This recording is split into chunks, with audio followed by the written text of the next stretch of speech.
very, very excited about today, and I'm just about to start the actual podcast. So we'll do that now. Dr. DeMartini, ready?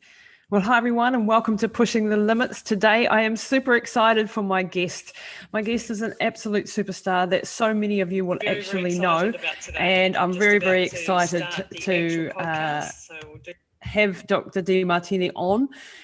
Welcome to the show, firstly and foremostly. Thank you very much for taking the time out today, Dr. John. I'm just really excited to have you. Whereabouts are you sitting in the world? I am in Houston, Texas. Houston. I'm in a hotel room in Houston, Texas, even though it shows that I've got a library. Yeah, I love that background. It's a Zoom background. That is a fantastic background. Really great. Well, greetings to Texas, and hope that everything is going well over there for you. Today, I wanted to talk about your work, the breakthrough experience, some of the learnings and the exciting mission that you've been on for now over 47 years, I believe. Something crazy like that. So Dr. John, can you just give us a little bit of a background on you and your life and what you do on a day-to-day basis? Big question. I'm an educator, a researcher, a writer. I do a lot of interviews and filming for documentaries. I've been spending 48 years now, over 48 years, on doing anything I can to help human beings maximize their potential, their awareness potential, and achieve whatever it is that they're inspired to achieve. So that could be raising a beautiful family, to building a massive business, to becoming fortunate or celebrity. It doesn't matter. It's whatever it is that inspires them. I've been studying human behavior and anything and everything I can get my hands on for the last 48 years to assist people in mastering their lives. Wow. So that's what I love doing. I do it every day. I can't think of anything else I'd rather be doing. So I just do it. It's a bit of a role model for me, Dr. John, because I think what you've achieved in this time and the way you've distilled information. I mean, you've studied, well, last time I looked on one of your podcasts, it was over 30,000 books. It's probably more now.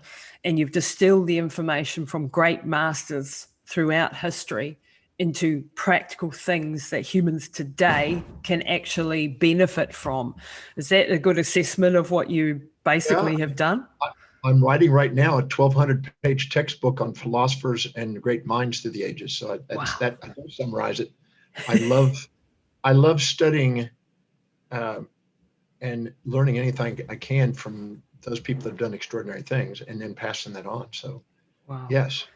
Right now, I'm just finishing up Albert Einstein, which is one of my heroes. I had a dream when I was young, when I saw that E=mc² drawn on that board.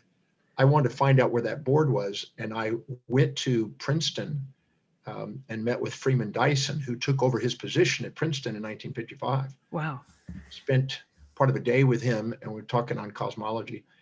And I wrote my formula on that same board exactly at the same place, because that was a dream that I had since I was probably 18, 19. Wow. You got to fulfill it and actually live it. Yeah, it took me a bit of time. It took me 13 years, but so what, Yep. But yeah, I love anybody who's done something extraordinary on the planet in any field. I love devouring their journey. Yep. And their thinking. That's every Nobel Prize winner I've gone through, and every great philosopher and thinker and business leader and financial leader, spiritual leader, to try to find out and distill out what is the very essence that drives human beings, and what is it that allows them to do extraordinary things.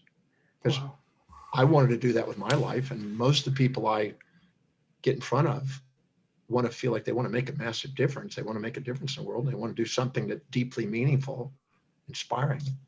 And so, yeah, why not put your hand in the pot of glue and let the glue stick and then pass it on? Instead of having to reinvent the wheel, why not? So, Dr. John, can you give us a little bit of history, though? Because you're obviously an incredible scholar, have an incredible mind. But as a child, you struggled with learning and with reading and writing. And can you give us a little, how the heck did you go from being this kid that struggled with all of that to where you are today, one of the greatest Well, minds out there? yeah, I definitely had some learning challenges. I had a speech challenge when I was a year and a half old to 4. I had to wear buttons in my mouth and put strings in my mouth and practice using all kind of muscles. I went to a speech pathologist. When I was in first grade, no matter what the teacher was trying to do, I just couldn't read. And my teacher had my parents come to the school and said, your son's not able to read. He's not going to be able to write effectively because I wrote kind of backwards. And I don't think he's going to amount to anything, go very far in life. Put him into sports because I like to run. And I did sports there for a while, but then I went from baseball to surfing, and I hitchhiked out to California and down Mexico, and then made it over to Hawaii so I could ride big waves. And I was doing big wave riding and stuff when I was a teenager. So I didn't have academics. I dropped out of school. I was a street kid from 13 to 18. But then right before 18, I nearly died. And that's when I met Paul Bragg, who inspired me one night in a presentation. And that night I got so inspired that I thought maybe I could overcome my learning problems by applying what this man just taught me. And maybe someday I could learn to read and write and speak properly. Wow. And that was such an inspiration, such a moment of inspiration that it changed the course of my life. It just turned I you had to go one back. way. Yeah, I had to go back and, with the help of my mom, I went and got a dictionary out and started to read a dictionary and memorize 30 words a day until my vocabulary, I had to spell the word, pronounce the word, use it with a meaningful sentence, and develop a vocabulary. And eventually doing that 30, we wouldn't go to bed. I didn't go to bed until I had 30 new words really inculcated. And my vocabulary grew, and I started to learn how to do the reading. And it was not an easy project, but man, once I got a hold of it, I never stopped. And once you started to read, you didn't stop. I've never stopped. I've been a voluminous reader now, 48 years. So that's just incredible. I can't complain. So was it a dyslexia or a learning disability? I just asked because my mum was a teacher of children with dyslexia and things like that. Was there specific ways that you were able to overcome the disability, so to speak? Yeah, just sheer persistence and determination to want to read and learn. I remember I took a GED test, a general education high school equivalency test. And I literally guessed. I closed my eyes. I said this little affirmation that Paul Bragg gave me, that I'm a genius and I apply my wisdom. And some miraculous thing made me pass that test. Wow. I didn't know how to read half the stuff that was on it. I just went with my intuition and guessed. And then I tried to go to a college after taking that test and another test, and I failed. And I remember driving home crying because I had this idea that I was going to learn how to teach and become intelligent. And then when I got a 27, everybody else got 75 and above. I got a 27. Yep. And I thought, well, there's no way it's going to work. But then I sat there and I cried, and my mom came home from shopping and she saw me crying on the living room floor, and she said, "Son, what happened? What's wrong?" I said, "Mom, I failed the test. I guess I don't have what it takes." And I repeated what the first grade teacher said. I guess I'll never read or write or communicate effectively or amount to much. I guess I'll go back to Hawaii and make surfboards and surf. Yeah. Because I was pretty good at that. And she said to me something that was a real mind bender. She put her hand on me and she said, "Son, whether you become a great teacher and philosopher and travel the world like you dream, whether you return to Hawaii and ride giant waves like you've done, or return to the streets and panhandle like you've done, I just want to let you know that your father and I are going to love you no matter what you do." Wow, what a mom. What a mom. That was an amazing moment. When she said that, my hand went into a fist of determination. Yep. And I said to myself, I'm going to master this thing called reading and studying and learning. I'm going to master this thing called teaching and philosophy. And I'm going to do whatever it takes. I'm going to travel whatever distance. I'm going to pay whatever price to give my service of love across this planet. Wow. And I got up and I hugged her And I said to myself, and I'm not going to let any human being on the face of the earth stop me, not even myself. And I got up and I Wow. hugged her and I went to my room. And that's when I decided, with her help, to do the dictionary. And Yep. that was an amazing turning point. And I can feel the emotion and the what a wonderful mum you had. I mean, what the perfect thing to say, you know, when someone's down. You could have got, it was the most, if she hadn't have said that, I might have gone back to surfing. Yeah. I might be a surfer today. Which would have been a good thing as well, probably, because but today, big wave surfing is great. You didn't make money in those days, not in the late 60s and 70s, early 70s, but now, you know, the guys I surfed with, Laird Hamilton and wow, he's a hero. He's amazing. You know, Ben Ipa and Jerry Lopez and these guys, those are the guys I surfed with. And so those guys went on to be, you know, incredible. I wasn't aware of that. I lived at the same beach park in where Eakai Beach Park is, near Pipeline, between Rocky Point and Pipeline. Laird Hamilton was dropped off by his mother there and lived there on the beach. I lived up on where the park bench was, and we lived right there. And I saw him on the beach each morning. He was 7. I was 16. He was going on 7. I was almost 17. And we lived there at the same place. And Bill Hamilton saw him out there and grabbed him and took him in and trained him on surfing and found his mom and then married the mom. And that's how he became surfing. So I hung out with those characters. Legends. You became a legend in this direction, and Laird became a legend in a different direction. Well, there's a book out called High Surf by Tim Baker, that from Australia. Yep. That he wrote a book on people that rode big waves, and he said, I'd like to put you in there. And I said, well, I didn't go on to be the superstar in that area like these other guys. He said, but I want you in there because you became a superstar. Yeah. So it just. Do you think that there's, you know, I come from a surfing family. My brother's a big wave surfers in New Zealand, and I've tried and failed miserably at that, stuck to running. I was better at it. But so do you think there's a correlation between the mindset that you developed as a surfer, because going in those big waves is scary. It's daunting, it's frightening, it's challenging, it's teaching you a lot. Is there a lot that you took from that for this journey that you've been on? Yeah, I didn't surf anything more than 40-foot waves. I think that was about as big as you get back in the 70s, 80s. You know, 70s is when I was surfing. Oh, just a mere 40. That's okay then. Well, 40-foot waves was the biggest thing. Outer Reef Pipeline was the big day. They hadn't had towing surfing yet. That wasn't begun yet. Yeah. So there was, you know, that idea. We had to catch those waves, and that was not easy because they're too big to catch. No. You got to have big long boards, and you got to really paddle to get into those waves, and it's usually too late. Wow. But you know, I think some of those, I used to surf 11 hours a day sometimes. So wow. When you're really, really committed to doing something, that's, Einstein said perseverance is the key to making things happen. You know, if you just stay with something. So if you're not inspired to do something enough to put in the hours and put in the effort, and you don't have somebody that you can bounce ideas off of, kind of mentoring you, you probably are not going to excel as much. But yeah, I did that. And then I just converted that over into reading 18 to 20 hours a day. Wow. I just moved to reading once I learned to read. So I still voluminously read. I mean, I read every single day. That is incredible. And so you've taken that big wave mindset a little bit over into something else. So obviously everything you do to the nth degree. We can probably agree on that one. Yeah, do probably. Do it well. I'm surfing the cosmic waves now. Yeah. I'm on and surfing big cosmic waves, radio waves that are big waves. Because that's the thing. I moved from water waves into electromagnetic waves. Wow. Now you run something called the Breakthrough Experience, which you've been doing now for 48 something years.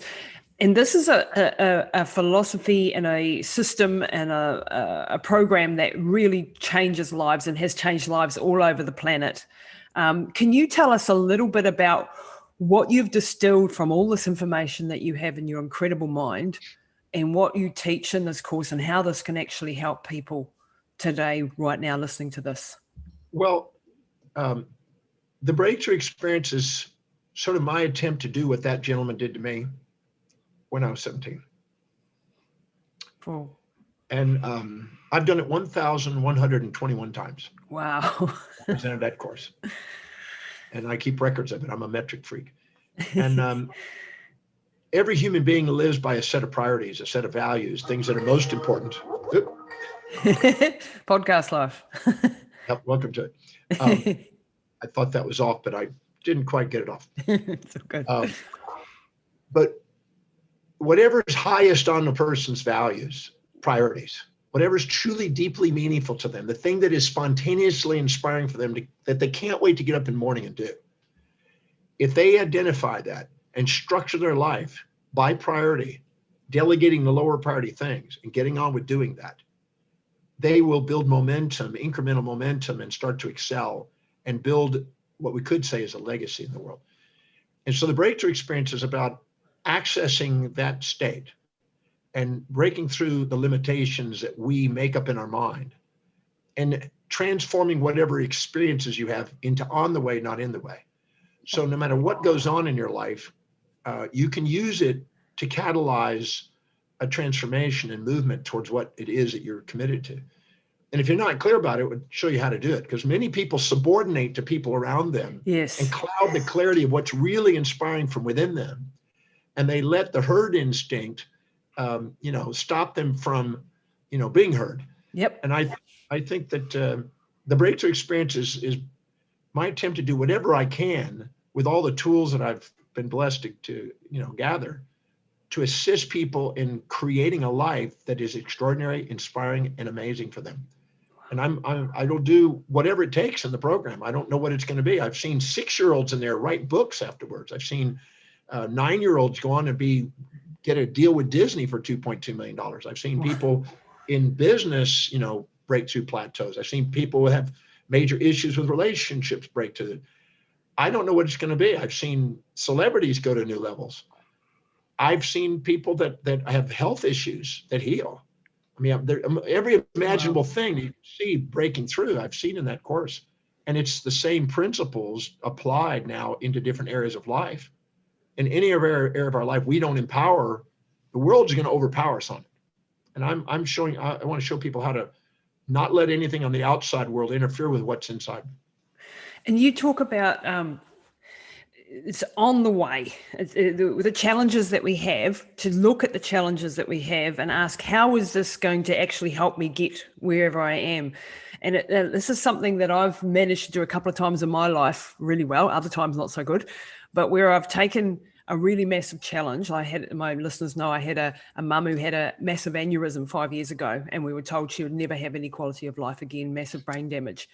And I just went, no, that's not happening on my watch. And there is somebody and something in the world that can help with her.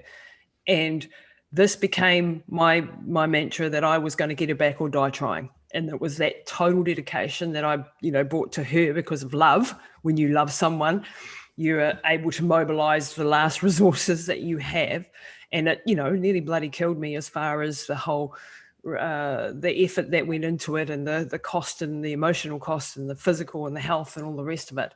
It took me 3 years to get her back to health, full health. And she's now got her full driver's license back and her full, independent life back, and is my wonderful mum again. And that was coming from a state of being in a vegetative state, not much over a vegetative state at least.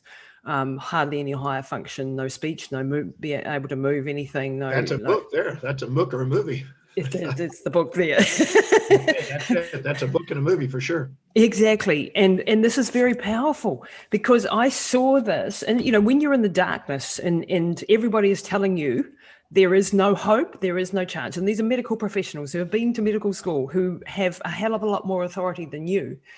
And you just go, no, I am not accepting that, because that alternative means death, basically, decline and death, and being in an institution. And that is not what I'm going to. So I'm going to find somebody who can help me. And I did. And I found hundreds of people, actually. And this is what's tipped me into doing what I'm doing now, is finding world-leading experts to give me the next piece of the puzzle for her and for the people now that are following me, so that I can help empower people not to be limited by the people who tell us we can't do something.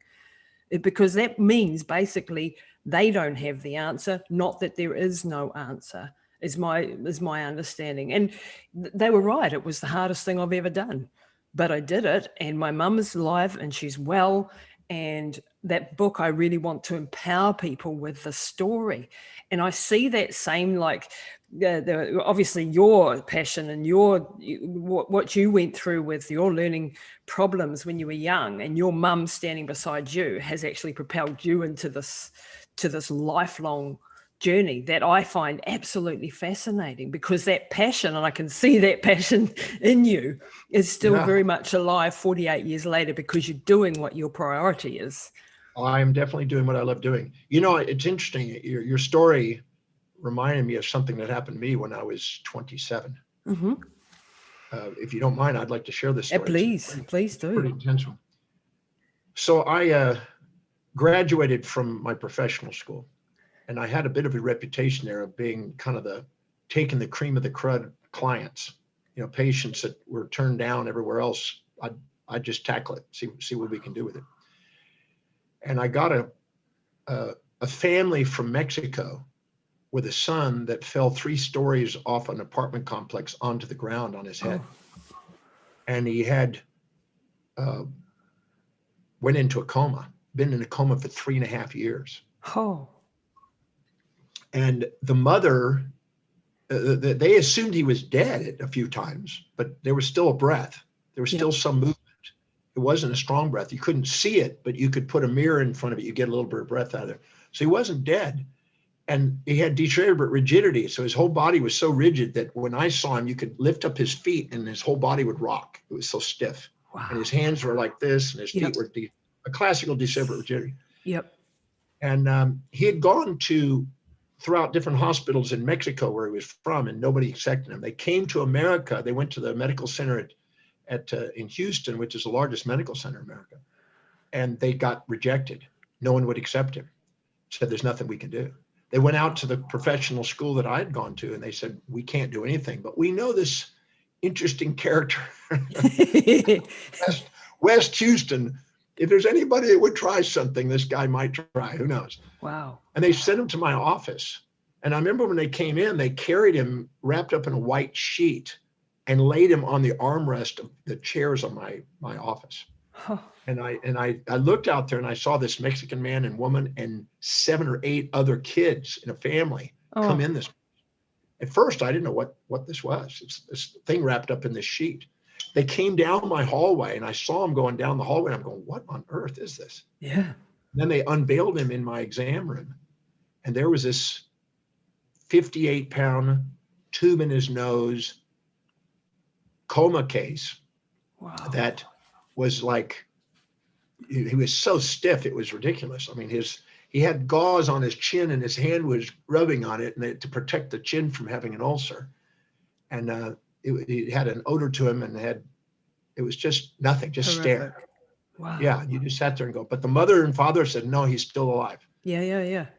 And please help. So I didn't really have much to do an exam with. So we took him in and did a film of his spine and his skull from the history. And we found his foramen magnum. His skull was jammed down on his spinal cord, and his spinal cord was up in his foramen magnum, the opening in the bottom of the skull, the occiput. Yep. And I thought that night when I was developing those films and I looked at that, I thought, I wonder what would happen if I lifted that skull. Yeah. Wow. If I got that off him, could something happen? Yep. And I was scared because you just don't do that, you know. No, you could, yeah. Yeah, he could die just instantly. But I thought, okay. And I sent him over to this health food store to get him some liquid vitamins and minerals and amino acids to try to get nutrients in him, because they were feeding him beans and rice with liquid. It was just crazy. And so the next day he came in, and we had 4 doctors on a preceptorship visiting my office. 1 doctor that was working for me, 1 assistant, the 7 or 8 kids, plus him and the mother and father in this little room. It was packed. And I said to him that I saw on the film something that might have, could help. I don't know. I can't guarantee it, but if I did a particular maneuver, it might open up the brain function. And the little woman held on to her husband. And she said, if he dies, he dies. if he lives, we rejoice. But please help us. Something. Oh, We have nowhere else to go. yeah. Wow. She said that. There was something that took over me. I can't describe it. It was like a very powerful feeling, like I had a power of a Mack truck in me. I don't know how to describe it. And I had this maneuver that we could do this, what they call the crane condyle lift, that could actually lift the skull off the spine. And I said to myself, if I'm not willing to have him die in my hands, I can't raise the dead with my hands. It's a little quote that I learned from an ancient healing philosopher.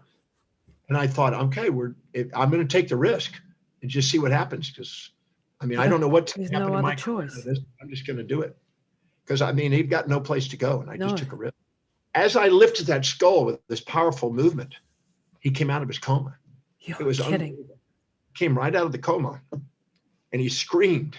Oh, And he just made all this whining noise. It was not coherent. It was just this whining sound. The whole family went on their knees. They were Catholic. They just went to their knees and prayed. I was blown away. Mm. I saw the 4 doctors. One of them ran down the hallway and vomited. She couldn't handle it. Mm. The other just stared. And here was this boy squirming on the table. Oh. I walked out to let the family be with the child for a minute and just sat there with one of my doctors. And we sat there and just cried, could hardly speak. Cried, yeah. Yeah, because whoa. We knew that the spinal cord expressed life in the body, but we didn't know what would happen if we took the spinal cord that was jammed off. Yeah, it could kill him. Theoretically, he'd be dead, but there was some still life in the spinal cord.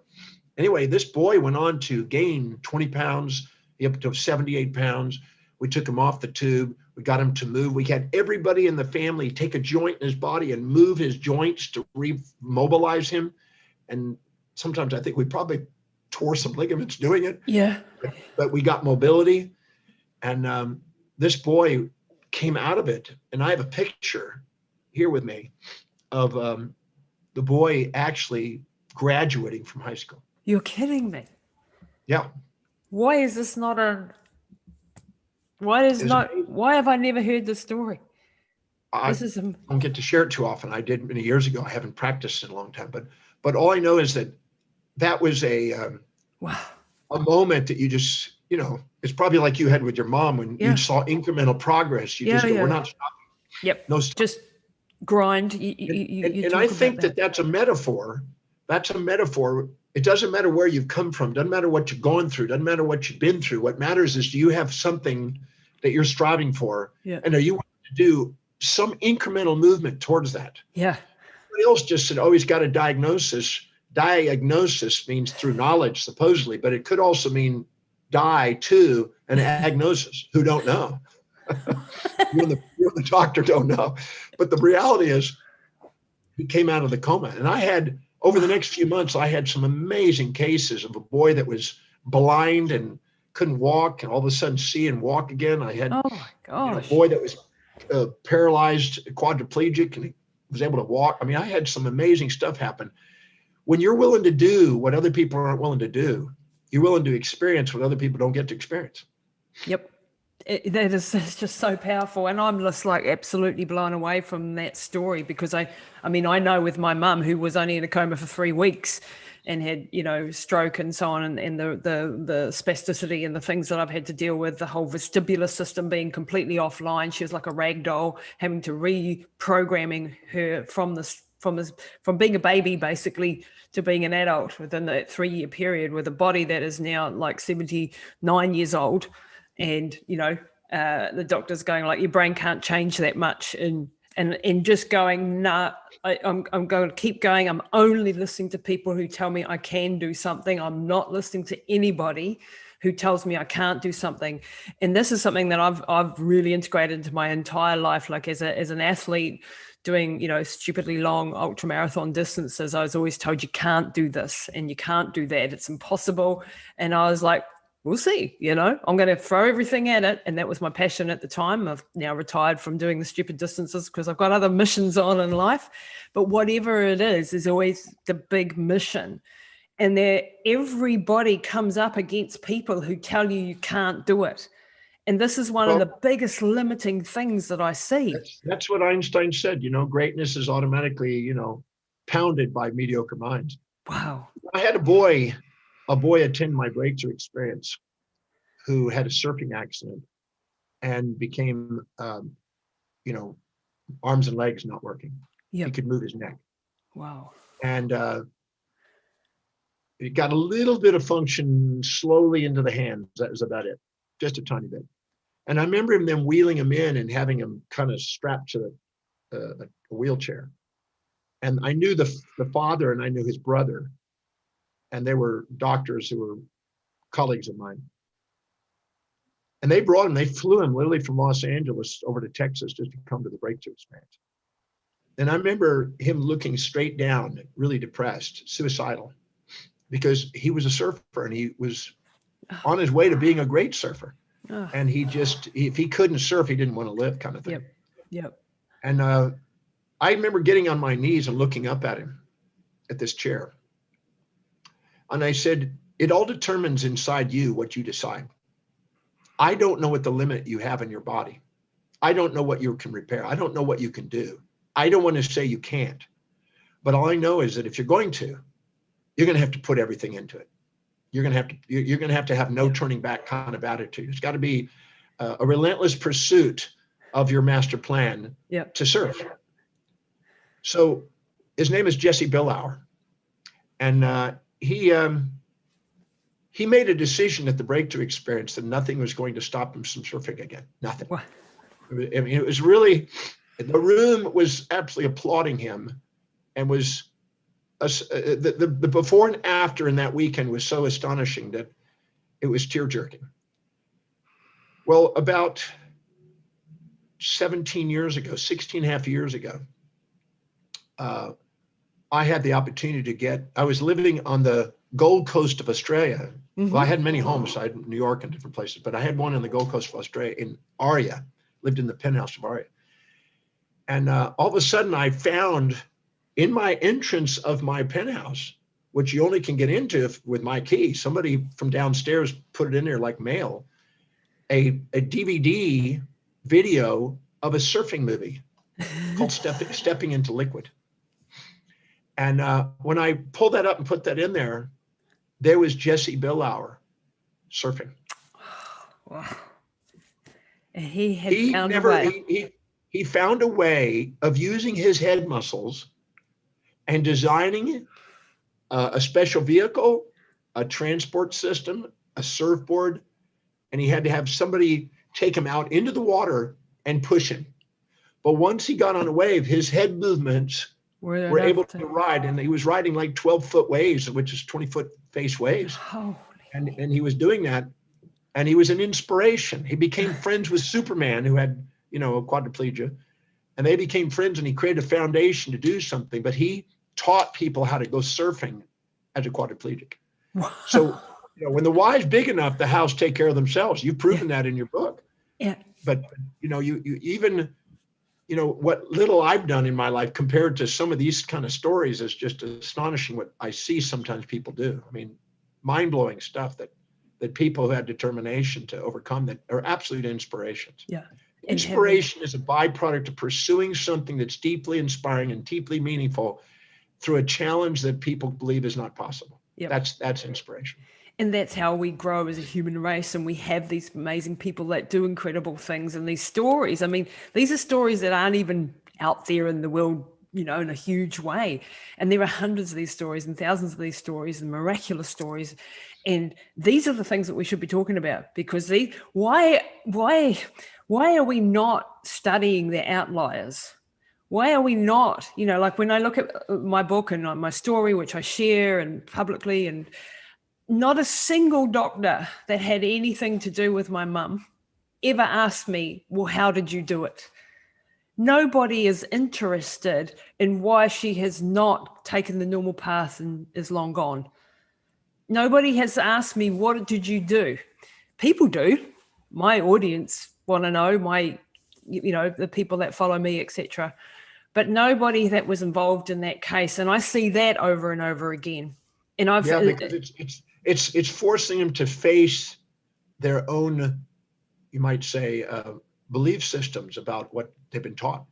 There's an educated awareness by the herd, and then there's an innate yearning by the master, and the master transcends the herd, if you will.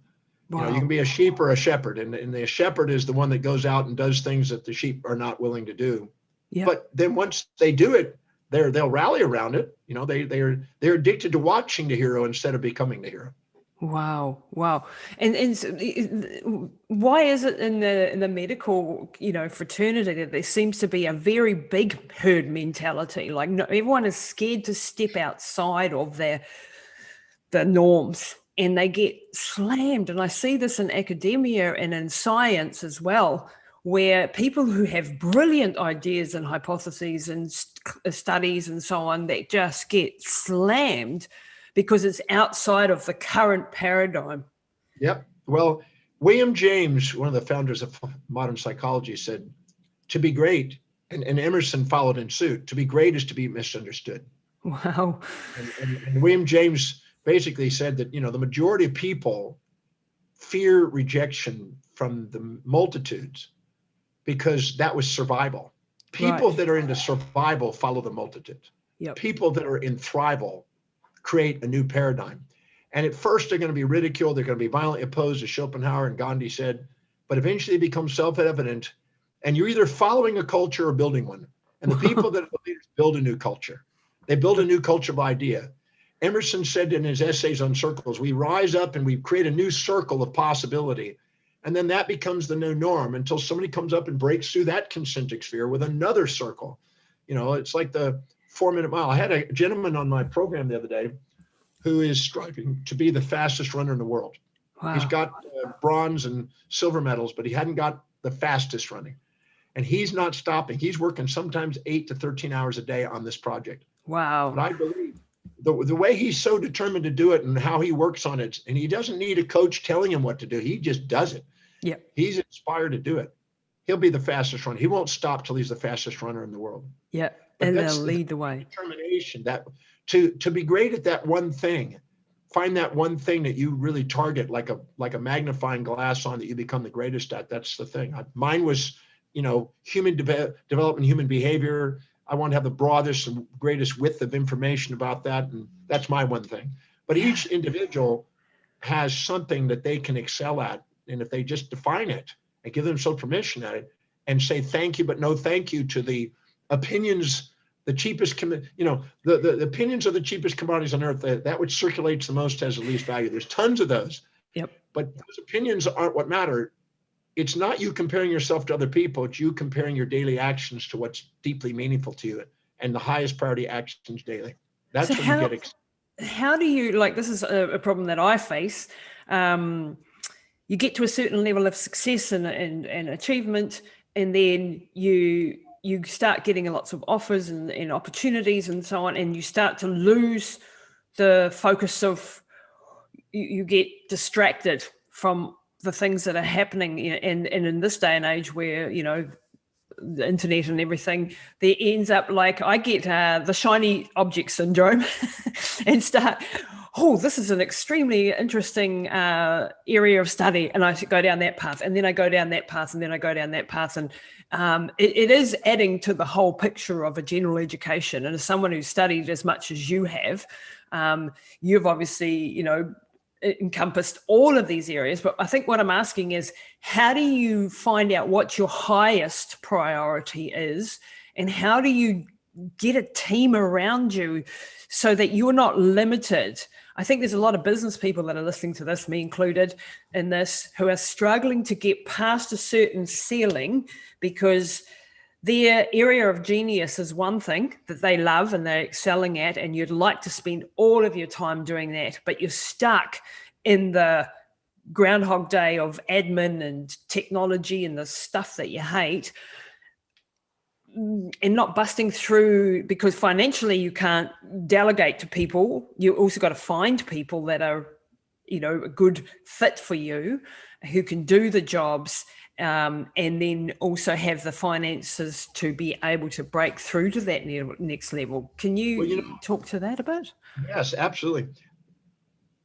When I was 27 years old, I was just starting my practice, and I was doing a little of everything, anything and everything. just to get the thing cranking. And I had one assistant that I hired, but I realized I was doing way too many trivial things. And, that'll burn you out after a while if you're doing stuff that's not really what your specialty is. And I went to the bookstore and I got a book by Alec McKinsey called The Time Trap. And I read this book. As I read it, I underlined it and extracted notes like I do. And I decided to put together a little sheet form. And I'll share that because it was a gold mine. I made a list of every single thing that I do in a day over a 3-month period, because each day I had sometimes different things to do. But I wrote down everything I might be doing of those 3 months in a day. And I just wrote them all down. And I don't mean broad generalities like, marketing or this type of thing or radiographs or whatever. I mean the actual actions, the actual moment by moment actions I do in those categories. And I made a list of those, and it was a big list. Wow. And I looked at it. And then right next to that list, every single thing I did from the time I woke up to the time I went to bed, everything, home, personal, professional. I wanted to know what my day looked like. I want to be an honest, objective view. What am I actually doing with my day? Because if I want to create my life the way I want, I've got to take a look at what I'm actually doing. Because if I'm not doing things that give me the results, no wonder I'm not getting there. I made that list. And right next to it in column number 2 of 6 columns is how much does it produce per hour, which is a measure of actually meeting somebody's need as a service and people willing to pay. How much does that produce per hour? And that was humbling because there was a whole lot of stuff that I was doing that wasn't paying. I was minoring in majors and majoring in minors, and I was doing all kind of stuff that was just cost, no return. Wow. And I stopped and I looked at that, and that was humbling and frustrating, and all bunch of stuff went through my mind. I mean, but I had to be honest with myself. What does it actually produce? And I extrapolate. If I spent 2 hours on it, what is it per hour? I'd cut it in half. If I spent 30 minutes on it, I'd double the number to get an idea what it is per hour. And there's a lot of stuff that was not making anything. And there was a few things that were making a lot. And the third column I wrote down, how much meaning does it have? How much is it that makes me inspired to get up and do it? Yeah, because I'm looking for the thing I can't wait to do that people can't wait to get. Those are the things I want to target. So I looked at it on a 1 to 10 scale, how much meaning it was. And I made a list on a 1 to 10 scale of every one of those items. How inspired am I to do that? And there's a lot of stuff on there that was not inspiring that I didn't want to do. And I thought, hell, I went to 10 years of college for this, and I made this list and I put this 1 to 10 thing. And then I prioritized the 10s down to the 1s. And I prioritized productivity down from the ones that made thousands of dollars an hour to nothing an hour. And I just prioritized them. And then I looked, and there was some that were overlapped, where the thing that was most meaningful and inspiring matched where it was most productive. And I prioritized that based on the 2 together. And that was really eye-opening. Yeah. And then I went to the next one because I realized that if I don't delegate, I'm trapped. Yeah. Then I put, what does it cost? Every cost, not just salary, but training costs, hiring costs, parking costs, insurance costs, everything. What is the cost of somebody excelling at doing what it is I'm doing at a greater job than me? What would it cost? On every one of those items, the best I could. So I had to just guess on some of them, but I extrapolated the best I could. And then I prioritized it based on spread, how much it produced versus how much it cost. And then I put another column in how much time am I actually spending on average. And in the final column, I wrote down, what are my final priorities with all these variables in? And I did a very thorough prioritization system there. And then I sliced those into 10 layers. And then I put a job description. I put a job description on that bottom layer and hired somebody to do that bottom layer. And it took me 3 people to get the right person because I had to learn about hiring. I didn't know how about hiring. I finally got the person there, and that was freed. And that allowed me to go up a notch. And then I hired the next layer. And what I did is it allowed me to go and put more time into the thing that produced the most, which was actually sharing a message of what I was doing publicly with speaking. Public speaking was my door opener. Yeah. And I just kept knocking out layers. In the next 18 months, my business tenfolded in increase in income and business. Wow. And I had 12 staff members and 5 doctors working for me in a 5,000 square foot office from a under 1,000 square foot original office in 18 months. Wow. Because I said goodbye to anything that weighed me down. Anytime you do something that's lower on your values, you there's plenty of devalue it. yourself. And anytime you do something high on your values, you value yourself. And the world values you when you value you. And it's waiting for you to get authentic and live by the highest values, which is your ontological identity, the thing you really revolve around. Yeah. My highest value is teaching. So I call myself a teacher, right? Yeah. So whatever that highest value is, if you prioritize your day and fill your day with high priority actions that inspire you, it doesn't fill up with low priority distractions that don't, because it's now you're allowing yourself to be authentic. And it doesn't cost to properly delegate. If you get the right people and you go on and do what produces more per hour, it doesn't cost. It makes money. That's the hard part, isn't it? Is growing in making that. Sure you do your responsibilities and go do the thing that knocks down the doors and goes and does the deals, and then go and let them do all the crazy work. Like when I was 27, that's the last time I ever wrote a check or did payroll or looked at bills. I never looked at that again, because that's a $20 an hour job, and I could make, way more speaking and doing my doctoring. So I thought, I'm not doing anything that's going to devalue me ever again in my life. I've never gone back. 38 years, I've never gone back. And you are so systematized. This is, I think, where I have a bit of a problem, a bit of a chaos brain. I'm an ignoramus when it comes to anything other than research, write, travel, and teach. That's it. I'm useless. I do jokes and say, when I want to make love with my girlfriend, I tell her, I put my arms around her, I said, if I was to organize and have Hugh Jackman or Brad Pitt take care of lovemaking for you on my behalf because they're more effective at that, would you still love me? Not one time has she said no. I will still love you more. I'll delegate that. Delegate that one. Delegate it. I'm joking. That's a joke. But the point is that if you're not delegating lower priority things, you're trapped. Yep. Yeah.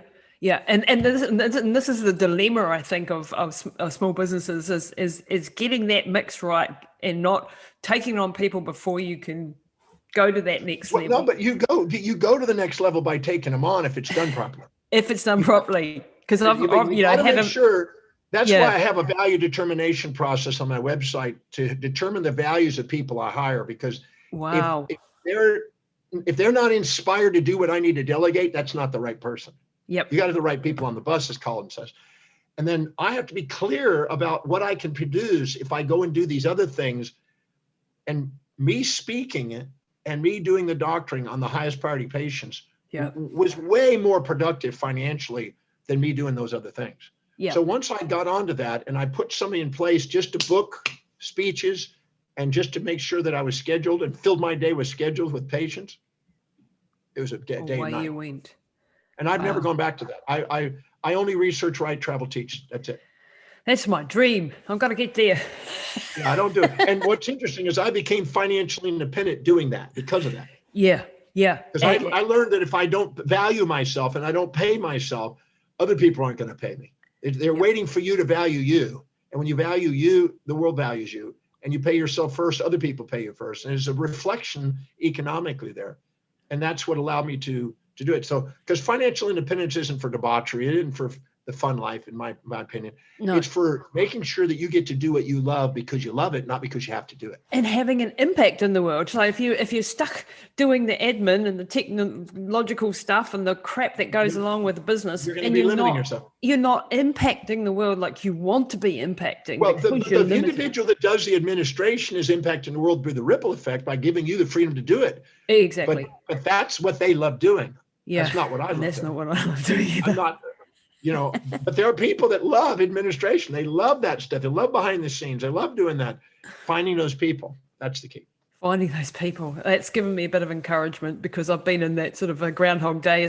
How do you get through the ceiling and get to the next level of reach, I finally realized that the cost of hiring somebody is insignificant compared to the freedom that it provides if you do your priority. If you get your stuff right and know what your energy goes up the second you're doing what you love doing, and that draws business to you. Absolutely. I mean, like doing what we're doing now. This is my happy place. Yeah, I can tell. We're both in our element. This is why people are probably going, "What? Slow down," But the point is, when you're doing something you love to do, when you're on fire with kind of an enthusiasm, people come around to watch you burn, and they want to see you on fire. And Amen. They do.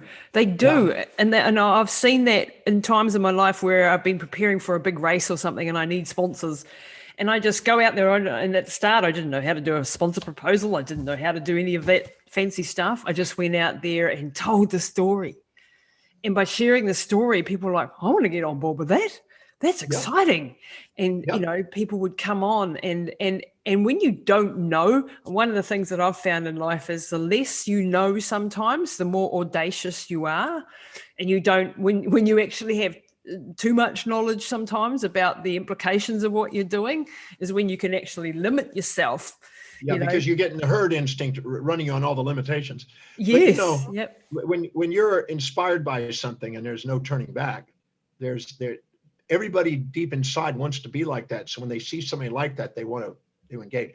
But you want to invest in inspiration, not rescue desperation. That's a basic law. Invest in inspiration, not rescue desperation. Nobody wants to, rescue desperation unless they're compassionately in desperation and they're feeling hurt themselves. But if you take somebody and you show them what's possible, when Elon Musk goes out there and he has 3 explosions in a month, on the way to Mars, they don't make it. He doesn't give up. He just goes, we're going to build another one. They're like, okay, it's $1 billion.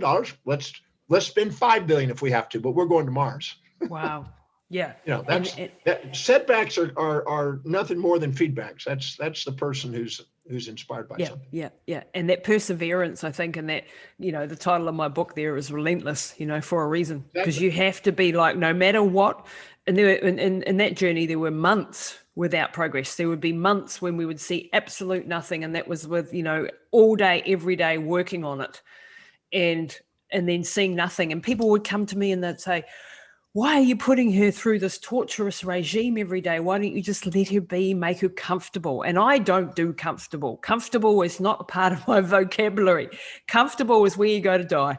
Like we can be comfortable for an hour in the evening while we're watching Netflix. That's it. The rest of the day.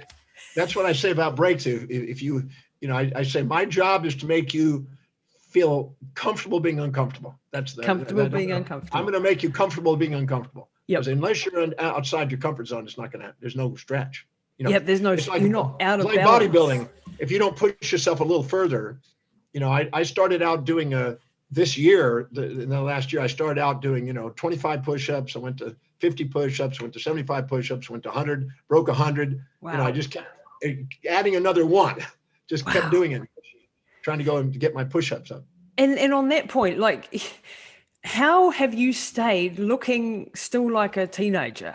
Like, what is it is this the knowledge that you have? Like, you just don't seem to age from one decade. I was 17 when I started. I'm almost 67 now. Wow. All I did that means I only added 5, 1, 2, 3, 4, 5. So every decade was just one number. So I've only added five numbers to my age since I was 17. That's the way I look at it. Well, it looks like that. So, are there some secrets to that? What is it that keeps you looking and I don't live to eat. I eat to live. Wow. That's a biggie. I don't pig out. I don't binge. I don't eat junk. I make sure that I'm eating performance. If you have something deeply meaningful that you want to do on a daily basis, you refine your diet into something that gives you performance. Yep. That's it. And I drink a lot of water, and I haven't had 3 cups of coffee my whole life. I haven't had alcohol in 48 plus years. Wow. I don't, I've got a pretty simple life. Pretty simple life, and And I'm doing what I love every day. I love what I'm doing, and that makes a difference. You don't age as much. Your cytokines, your inflammatory responses are down. You don't have distress. You have eustress. You have hormesis. And you move forward when you're doing something you really love to do every day. Wow. So no stress, good diet, none of the bad stuff. I'm delegating all my stress to other people. Hugh Jackman, they got the stress. They're the ones that are going to have to go through all that gyration and make love with me. I'm joking. But no, but I delegate stress to other people who would love to take. Yep. And that's, oh man, there's just so much gold in that. So what are some of the stuff else that you talk about in the breakthrough experience? Talk me through a little bit of the process that you get people to take. And so, and then we'll look how people can join the breakthrough. One of those is owning the traits of the greats. See, I always say at the level of the essence of the soul, which is the real authentic self, you might say. Yep. Nothing's missing in you, but the level of your senses, things appear to be missing in you. And sometimes we compare ourselves to others. We put them on pedestals. We put them in pits. We put them above us or below us, greater or lesser than us. Yes. And we don't have an equal sign. So there's no equanimity and equity in there. Wow. And as long as we do, we're going to inject their values and try to live in their values, which is futile, or project our values and try to get them to live in our values, which is futile. And all that futility energy is what drains people. Wow. When you actually start to do something that is authentic to you and are more objective, filling your day with high priorities. Think about when you really knocked it out of the ballpark and you stuck to priorities in the day. You come home, you're resilient, you can handle anything. But if you put out fire and just had nothing but low priority stuff during the day and you feel like, man, I never got to what was important today. What a day. You're a bear when you come home. And that runs your immune system down. So owning the traits of the greats, finding out what it is around you, the heroes and villains around you, own them. So you're not thinking, oh, I need to be like them or they need to be like me. Just own it all.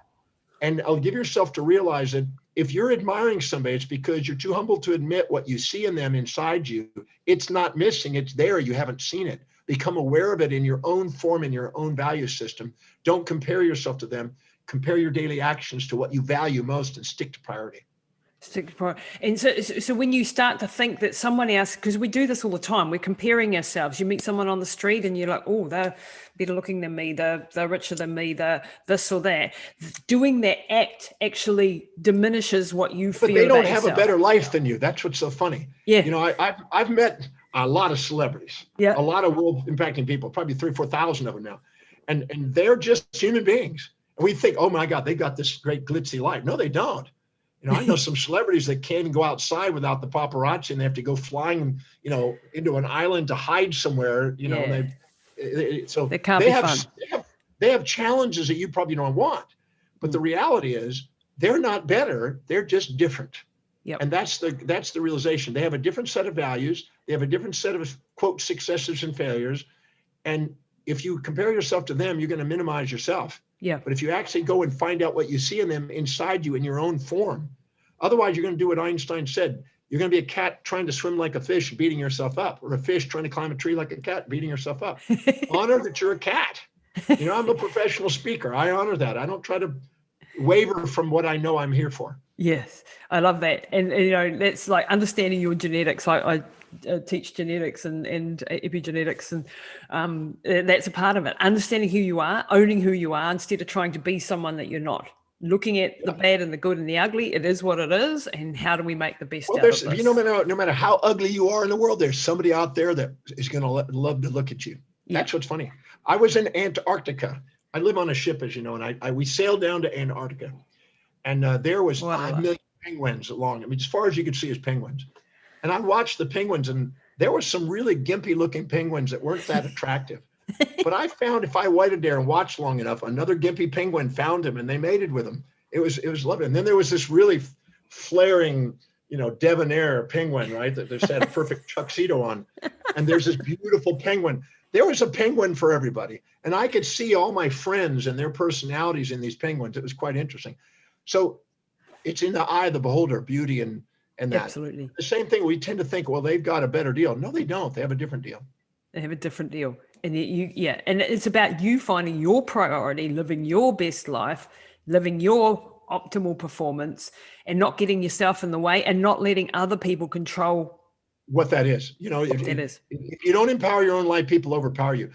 Rose Kennedy had a mission statement. I actually was given a book by a woman who was a patient that her father gave her the book, and her father got that book from the Kennedy family. So this was handed down from the Kennedy family to a father, to a daughter, to me. And in there, I was going through this book, and it was on magnetism. It's an amazing book. And in there was a handwritten note by Rose Kennedy, and it was her mission statement. And it said, I dedicate my life to raising a family of world leaders. Wow. That was her mission statement. She sure did that. But here's a mother, and I've had mothers come up to me and say, well, is that enough? And I go, I read that to them. Anytime I have a mother that's thinking, oh, I should be a businesswoman, or I should be this, or I should be that, but they really, really want to raise kids, but they're comparing themselves and they're thinking that's not enough. I read that to them. Yeah. Because she created world leaders as a mother. And that's the ripple effect, isn't it? That's the ripple effect. Because her heart was there. Her heart was wanting to be a mother. And we sometimes go, oh, well, they're doing this, so I should be doing this. Anytime you hear yourself saying, I should, I ought to, I'm supposed to, I got to, I have to, I must, or I need to, you're living under the imperatives of other people that you've subordinated to, and you're injecting values, which is clouding the clarity of your own mission. Wow. And giving yourself permission to get your mission back and saying thank you, but no thank you to options of who you are, and give, truth to who you are. That is what's liberating. Be an unborrowed visionary, not a borrowed visionary.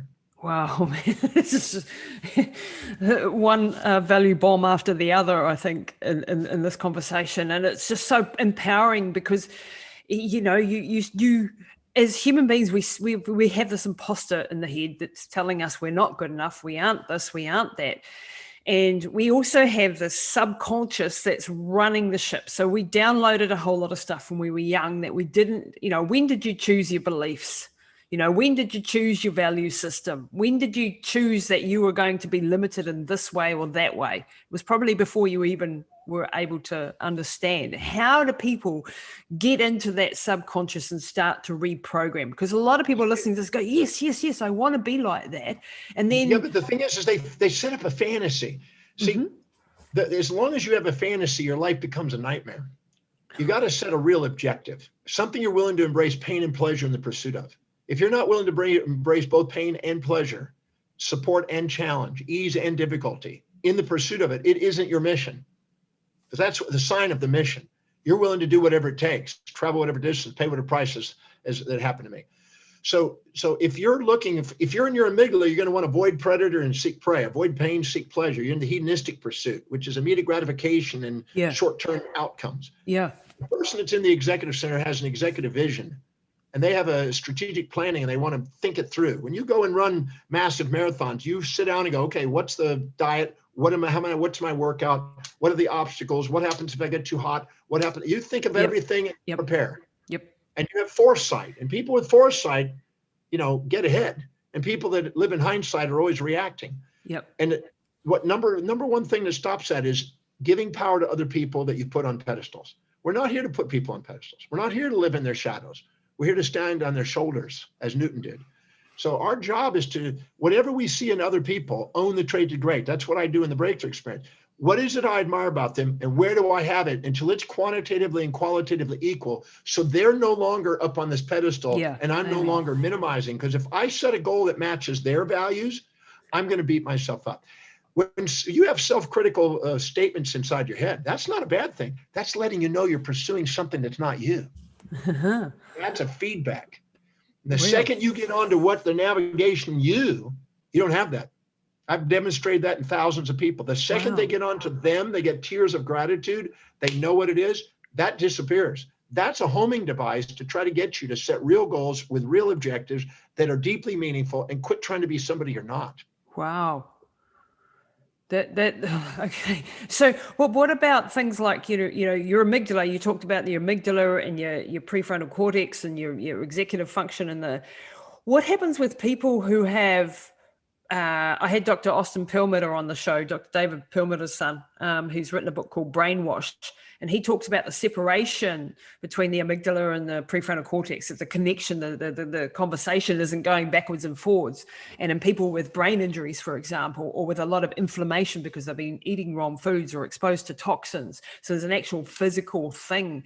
How can people get that amygdala under control? Because so many people, whether it's from a brain injury or from bad foods or whatever, are living in this amygdala state where they're in a reactive, immediate gratification, make the short-term decisions, not looking at, and this is affecting us worldwide. This is not only on the individual level, but also even some leadership levels, people are doing it. Oh, absolutely. Yeah, but the thing is, we have neuroplasticity, you know that.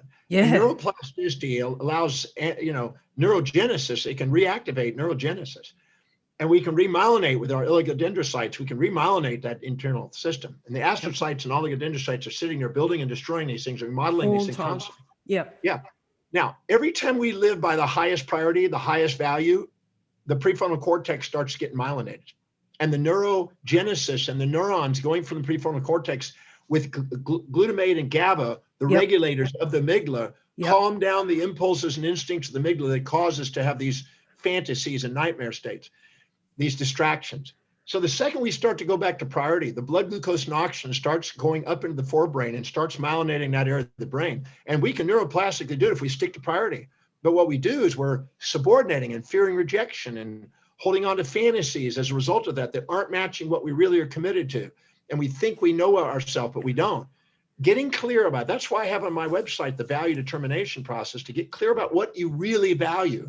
Because most people, if I ask people how many want to be financially independent, every hand goes up. And then I say, well, how many are financially independent? All the hands go down. I said, you really don't have a desire for financial independence. You think you do. You have a desire to spend money on immediate gratifying, consumables that depreciate in value. That's what your life's demonstrating. You need to face the fact about what your values are and know what those values are if you want to really achieve what you say you're going to achieve. So a lot of people don't really have that. They say they want something, but that's not really what their life's demonstrating. They're not weird. I want to know what their life's demonstrating they're committed to and structure their life around that. That's what upgrades the myelinization on the forebrain. Wow. And so it's not just the foods that we're eating and the things like the actual physical. That's part of it. That's part of that. Inflammatory responses. But a lot of the inflammatory responses are associations made in the brain on things that are supportive or challenging of your body. So if you perceive something challenging you, you'll have kind of an anti effect on it. You'll have I always say that if you've got shame and guilt or whatever, you're going to literally have an autoimmune response attacking parts of your body.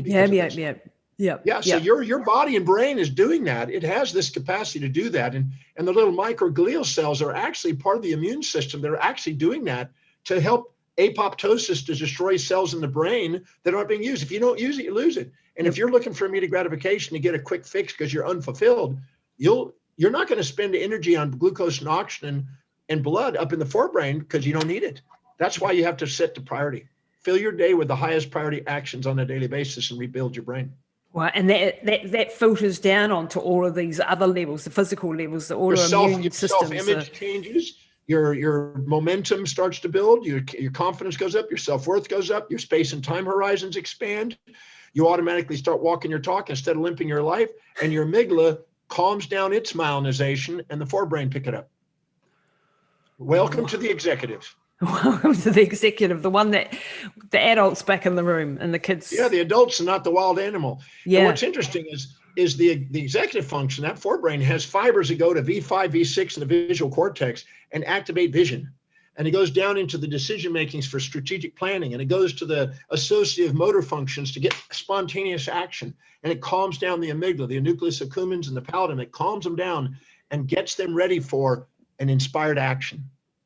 Wow, I'm just absolutely mind-blowing of your knowledge of the brain and how that all works. Because this is the, I mean, I've been deep in the study, obviously, with brain injuries and repair and the short-term thinking problem that we have in society in general and in my own life. I've seen it. I see when I go and do things that I don't want to be doing because I'm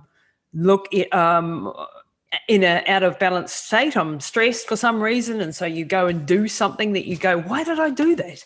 And it's understanding this whole interplay of the body and the mind that is just so powerful. And for people who have diseases or autoimmune diseases or, cancers and what is your take on how much the mind actually affects your bodily systems given what we've just talked about? I wrote a 1,000-page text on the mind-body connection, which is what the messages of the body kind of thing. And I through perception, the ratios of perception impact through perception going into autonomics, the autonomic nervous system. If you have a perception, you've got more support than challenge, your parasympathetic comes online. You get more challenge and support, your sympathetic comes online. Yep. Those create neurotransmitter ratios. Those create epigenetic impacts because they literally cause kinase and phosphatase responses and acetylation and methylation. Yep. And these are basically changing our physiology, creating symptoms in our body. And most people don't take the time to look at applied physiology. I've been focusing on applied physiology since I was 23. Wow. And studying what exactly does that cell do? Yeah. So I take the cell and I look at every receptor and I look at every neurotransmitter and every modulator and hormone and And I look at those neuroregulators, and I look at what triggers those, what parts of the brain, what autonomic component, what hypothalamic component, what transmitters are involved in that. And I look at that, and I look at what are the symptoms that are coming out of that. And then I look at the combination of those symptoms that we call a condition. And there's no doubt in my mind, there's psychology sitting inside there. No doubt in my mind. I've been watching that and paying close attention to that. And I wrote this big textbook on that just for that reason. And then what happens is people are so used to not wanting to take accountability for their own thing. They want to blame some outside source, and they want to look for some sort of solution. The bug and the antibiotic, right? The evil spirit and the savior kind of thing. And they're all dissociated. They're not taking accountability for their perception, decisions, and actions in life. And I'm more about educating people on what their physiology is doing. Yep. For instance, if a person goes and binges and pigs out, which most everybody's done at least once in their life. Yep. Yeah. And they do, and they wake up with kind of puffy eyes, nasal congestion, a little bit of a headache, a little nausea, stomach cramps, maybe some diarrhea the next day. Well, you go to the allopathic physician, and he's going to say, well, you've got an acid you need, and anti-inflammatories. And they give you 6 pills. I know. And all your body was doing is creating the normal physiological response when you pigged out. Yeah. Your and body now you're going to add all these problems to it. But the thing is those symptoms are health. That's a healthy response to a pig. If you're a pig, you're going to get that response. Yep. If you don't eat that way, you don't have those symptoms. So the symptoms are feedback mechanisms guiding us to an authentic life where we have self-governance. That's the lesson. And when people get into this downward spiral of eating the wrong stuff, and then they have more cravings for the wrong stuff, and it becomes this mess, and when you don't understand how the physiology works, and they don't even link together that the headache today was the dinner they had last night. They're looking for the immediate gratification pill for every ill. Yeah. And the pharmaceutical industry loves to make the cash on that. And their medical reps are out there selling it. And you know what? It's not bad or good. It's just that if you educate yourself and you have options and you're aware, you now realize you have the power to make a difference in your own life. That's the last resort. I haven't had a medication in my body for 49 years. Wow. Nothing. No aspirin, no drugs, nothing. I don't take anything. I drink water. I haven't needed it. I haven't had a headache. The only time I ever had a headache when I was doing bark mulch one day, spreading bark mulch, and I got inhaled all this dust and I got a headache. But my body let me know that. But if you listen to your body, it's guiding you very wisely. If you eat wisely and fill it with wise things, and think about how you want to fill your life. If you prioritize your life and do something you really love doing with the people you love doing it, and make a career doing it and get paid for it, and eat wisely to live, not live to eat, you'd be surprised what your body is capable of doing. Yeah, and how long it can live and how well it can live. And you're living proof of that. I'm still cranking. I mean, it happened to me tomorrow, but I'm still cranking it out. And I still got more energy than most people. And I know 30-year-olds, they can't keep up with me. No, and the brain power is not diminished, because this is what a lot of us fear. Like, I don't fear it because I know what to do. Well, the purpose of losing your mind with Alzheimer's is just to be able to say that I don't know my kids anymore, because you want them to move out. That might be a good point. That's just a joke. That's just, I got to stop joking. You got to laugh. That's a strategy to go, I don't remember my kids. No. Unfortunately, it's not. And we can see this coming 20 years out. And yet you will still talk to people on a daily basis who are facing this in their family, and they don't think they have any power except the drugs. I was contacted by Bronnie Ware, who's out there in Australia on the Byron Bay area. And she wrote a beautiful book on, the 5 regrets that people have as they're getting ready to die. And most of them are because people weren't authentic. They did a job they didn't want to do with people they didn't want to do. Yep. And were afraid of people rejecting them. And their whole life was basically living in mediocrity instead of actually excelling. And that's what kills people. Yep. And then what happens, they got Monday morning blues, Wednesday hump days, thank God it's Fridays, and week friggin' ends. And then they go and work doing something else to do, and then blow it on some sort of vacation to escape. And then they're in poverty, and then they're distressed, and then life went by. Yeah. If you're not doing something you love doing and getting remunerated and handsomely paid doing what you love, you missed out on your life. Yeah, absolutely. And there is nothing evil about having money. I think this is another thing that we subconsciously think people who are wealthy must be bad. They must have done it in a way, and I think like this on a subconscious level. I've been a bad person my whole life. Then I Yeah, guess you must be terrible. Since I was 27. I'm a bad person. No, what I found is that I made it a commitment that I was going to master finance, just like any other field. Yeah. And I read about 1,400 books on that topic, and so I learned how to do it. And I started to save and invest and started doing things. And then I worked my butt off. I got a little ass because I worked. Yeah. And I've been serving 7 days a week. So I have no problem doing that. And I'm a believer that if you can be a slave to money or you can be a master of it. If you're a slave to it, you're going to work your whole I for it. The people that say, well, I don't want money, it's bad and evil. They work their whole life for it. Yeah. I want it working for me. I make more money off my investments than I do doing anything else. And I'd rather have it working for me. And so I can then decide what philanthropic thing I can do with that. I can do a lot with that. And this is the power of having financial independence. Not that I've got there yet, but it's been able to have a bigger impact. It's been able to do more with your life. And this is the frustrating thing, that so much talent in the world and so much people with big visions and skills are limited because they didn't have the resources to do it. And that's any area of your life you don't empower, somebody's going to overpower you. So I made a commitment to empower. I wanted to create original ideas that serve people and wake up genius. I wanted to create an international business globally, which I've done. I wanted to be able to have financial independence, which I've achieved. I want to have a global family. My partner lives in Turkey. Yeah. Wow. Right now. Okay. She just left just the other day, She's on her way to Turkey right now, flying there. Yep. So I have that, and she's magnificent. She's one of the top singers, actresses, and models in the world. Wow. So I mean, you can have exactly what you set your mind to do. And I'm a believer that you can have influence and you can have a vital body and you can be inspired and create an inspiring movement for people. There's nothing stopping us from doing what it is that we would really love to do, except us not willing to do the actions to get there. Yep. And getting the knowledge and getting the teachers and getting the books and getting the mentors. And we have access to it all now. We have the damn internet. Like, online. Yeah, well, we have access. Anybody who says to me, well, I can't go and, like, how did you do that with your mother? Or, you're not a doctor. And I don't need a doctor. I don't need to be a medical school. Online and you start digging and start researching. Exactly. And you can become an expert on your particular field pretty quickly if you're really dedicated to doing that.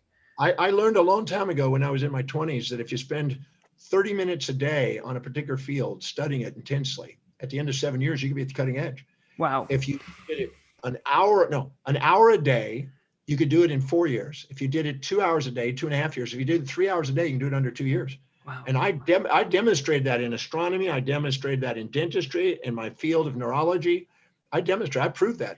And so I'm absolutely certain you can intensify. Sometimes intensity gives results. If you intensify your actions in a shorter period of time, you can get the same results quicker than most people think. How do you retain the information? Because that's one of the problems that I've been, dealing with. I'm processing so many books, so much information, so many podcasts, so many things all the time. And a lot of it keeps falling out the other side of I like to say it goes in one ear and comes out the other.